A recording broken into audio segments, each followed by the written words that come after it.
তো দেখেন না, দেখেন আমার পায়ের গোড়ায় মাছ। তাজ্জব করা বিষয়, দেখেছেন কি মাছ? এ দেখেন পরপর দুটো একসাথে।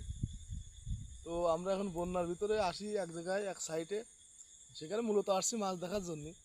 আসি দেখি যে মাছ, কাকা একটা কাজ করা, এই দেখেন অবস্থা কি পরিমাণ মাছ। ওই দেখেন কত বড় বড় মাছ, এই দেখেন কত বড় বড় মাছ, পায়ে জুতো।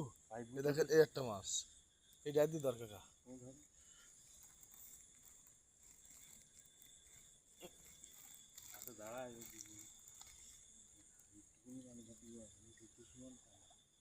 এই দেখেন আমরা কিন্তু হাঁটু সমান পানিতে আছি, বুঝতে পারছেন? ওই দেখেন সারা ভাতের পরীক্ষা যদি ভিজিতে মাছ, মূলত সারা ভাতার আমি আসছি। এই দেখেন সব মাছ, এই